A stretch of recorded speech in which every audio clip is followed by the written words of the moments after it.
This is Eric Allen Bell. When he wrote 2 articles critical of the website Loonwatch, he was asked to leave the Daily Kos.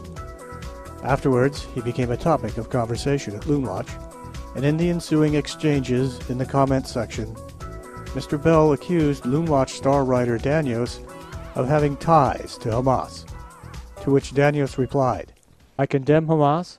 I have always condemned Hamas. They target civilians and follow a form of Islam that is completely unacceptable to me." But is that really true? A look at the numerous Loonwatch pages that come up from a search for the term Hamas, we can see that Danios and Hamas are quite compatible politically.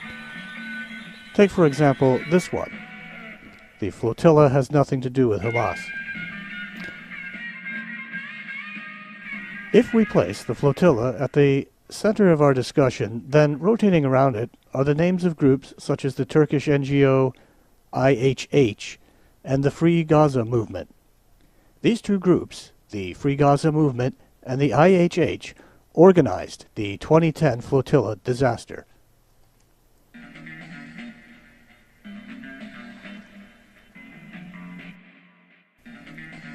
The Free Gaza Movement is a collection of over 40 different groups and individuals dedicated to lifting the blockade of Gaza.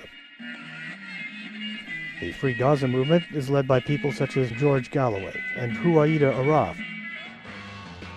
Huwaida Araf is the co-founder of the International Solidarity Movement and is the chair of the Free Gaza Movement. The Free Gaza Movement has run the blockade 10 times. Of those 10 times, Huwaida Araf led 6 trips to personally bring aid to Hamas. In 2002, Huwaida Araf personally brought aid to Palestinian gunmen who had taken hostages during the Siege of the Church of the Nativity. The International Solidarity Movement's website puts its readers in contact with the Free Marwan Barghouti campaign. Barghouti is a mass murderer serving 5 life sentences for the murder of Israeli citizens and IDF soldiers. Huwaida is deeply committed to her beliefs and is not ashamed to ask you to die for them. Martyrdom is one of the signatures of Hamas. I personally am about to break the sanctions. George Galloway is the founder of Viva Palestina, which has hand-delivered aid to Hamas 3 times, the last being immediately following Operation Cast Lead. Galloway is outspoken about his support of Hamas. 100 vehicles, and all of the contents. We are giving them to the elected government of Palestine.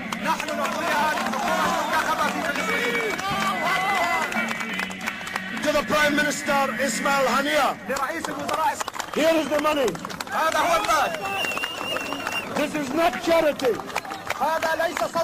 This is not charity. This is not charity. This is politics. The government of Palestine is the best people. The president of the IHH was on board the Mavi Marmara. Next up, Bülent Yildirim.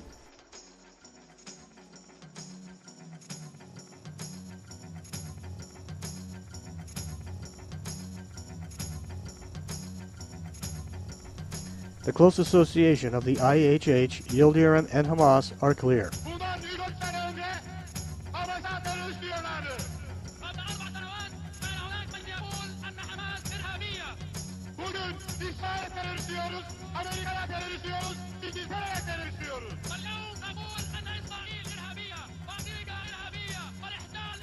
Here, under the Hamas emblem, is Bülent Yildirim, conferring with Musa Abu Marzouk, the former head of Hamas in the United States. The IHH tells of its aid to Gaza in the aftermath of Operation Cast Lead.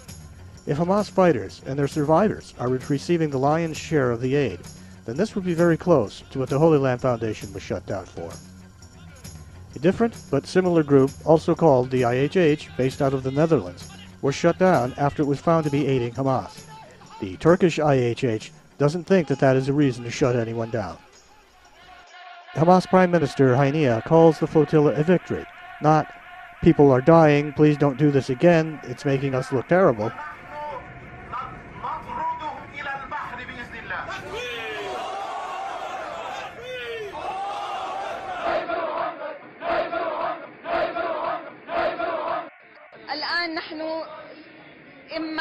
الحسنيين إما الشهادة وإما الوصول إلى غزة. The IHH is part of the Union of Good, an umbrella group of over 50 Islamic charities, including Hamas-controlled charities. In 2008, the Union of Good was deemed to be a specially designated global terrorist by the U.S. Treasury Department. The Union of Good's membership is studded with Muslim Brotherhood members, Hamas figures, specially designated global terrorists, and other terrorist supporters. Started during the Second Intifada, the Union of Good was formed with Hamas leaders for the purpose of supporting Hamas. The Union of Good is headed by Yusuf Kawadari, a prime Muslim Brotherhood operative, and includes head of al-Qaeda in the Arab Peninsula, Sheikh Zendani. Other notable members include Al-Tataman Charitable Society, a Hamas-controlled charity. Holy Land Foundation was part of this group. Al-Aqsa Foundation, another Hamas-controlled charity, and the World Assembly of Muslim Youth, a Saudi financial conduit to fund al-Qaeda. This is the milieu that the IHH comes from, Hamas charities and al-Qaeda fronts. The IHH then teams up with people and groups like Viva Palestina, Huwaida Araf, and the Free Gaza movement. The president of the IHH, Bülent Yildirim, was personally involved in the 2010 flotilla disaster.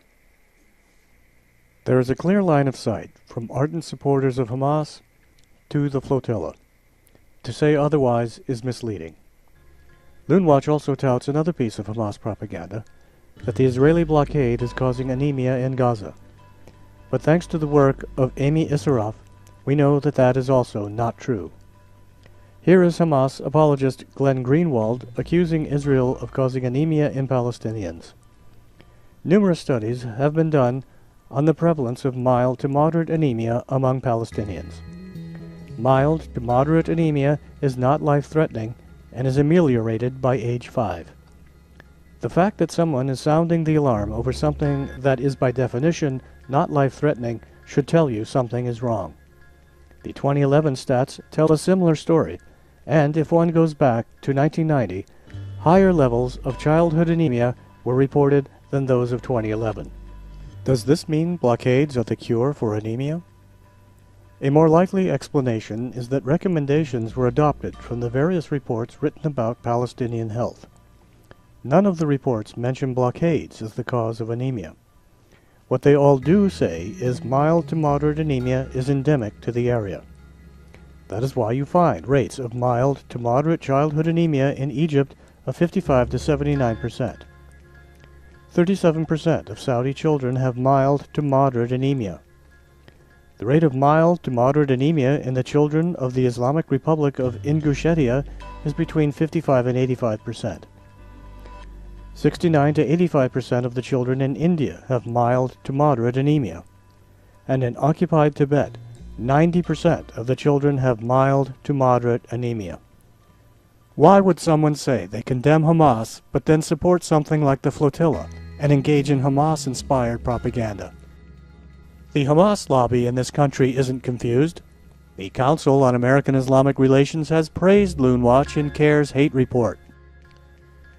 I believe this is the proper orientation to have towards Loonwatch. That is, they carry water for Hamas and support the Hamas point of view. Here is another example. A defense of the Holy Land Foundation, a strong indication of Hamas sympathies, written by M. Sharif Bassiouni. Mr. Bassiouni is also on the advisory board of the Free Gaza movement. On Loonwatch.com, there were a number of articles protesting my articles, one of which a man who simply calls himself Danios, I have no idea who he is, what his last name is, nothing, included a link for people to write in to the editors of Daily Kos demanding that I be silenced, and it worked. The fact that there is a website called Loonwatch. Exactly, that's the modus operandi. In Egypt, I remember anybody who dares to even ask a question about Islam will be branded immediately crazy.